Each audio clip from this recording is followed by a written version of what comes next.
Hey, what's up you guys? It's Dorothy and welcome back to my channel.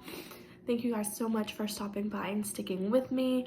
In today's video, we're going to go into part 1 of chapter 20 of One of Us is Lying by Karen McManus. I hope that you guys do enjoy this video and also enjoy the sun as it sets behind me a little bit.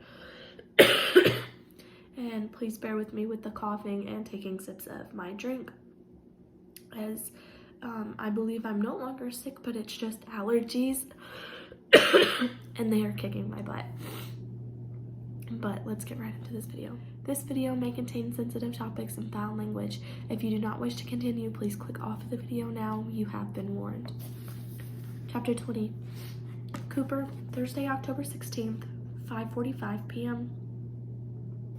Pass the milk, would you, Cooperstown? Pop jerks his chin at me during dinner, his eyes drifting toward me. The muted television in our living room where college football scores scroll along the bottom of the screen.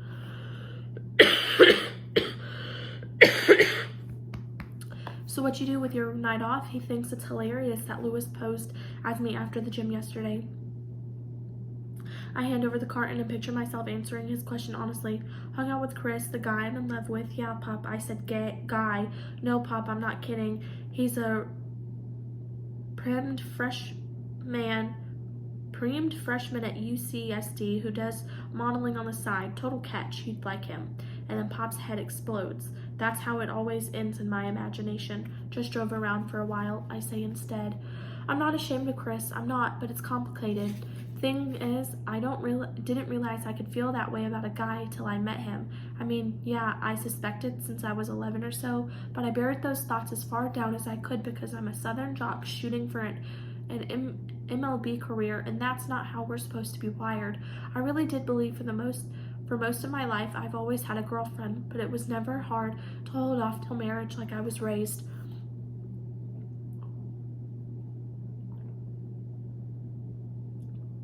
I only recently understood that that was more of an excuse than a deeply held moral belief. I've been lying to Keely for months, but I did tell her the truth about Chris. I met him through baseball, although he doesn't play. He's friends with another guy I made the expedition rounds with, who invited us to his birthday party, and he is German. Excuse me. I just left out the part about being in love with him. I can't admit that to anybody yet. That it's not a phase or experimentation or distraction from pressure. Noni was right. My stomach does flips when Chris calls or texts me every single time. And when I'm with him, I feel like a real person, not the robot Keely called me, programmed to perform as expected. But Cooper and Chris only exist in the bubble of his apartment. Moving it any place else scares the hell out of me. For one thing, it's hard enough making it in a baseball when you're a regular guy. The number of openly gay players who are part of a major league team stands at exactly 1. And he's still in the minors. For another thing, Pop, my whole brain seizes when I imagine his reaction. He's kind of a good old boy who calls gay people fags and thinks we spend all of our time hitting on straight guys. The one time we saw a news story about the gay baseball player, he snorted in disgust and said normal guys shouldn't have to deal with that crap in the locker room. If I tell him about Chris and me, 17 years of being the perfect son would be gone in an instant. He'd never look at me the same, the way he's looking at me now, even though I'm a murder suspect who's been accused of using steroids that he can handle. Testing tomorrow, he reminds me. I have to get tested for steroids every damn week now. In the meantime, I keep pitching and know my fastball hasn't gotten any slower because I haven't been lying. I didn't cheat. I strategically improved.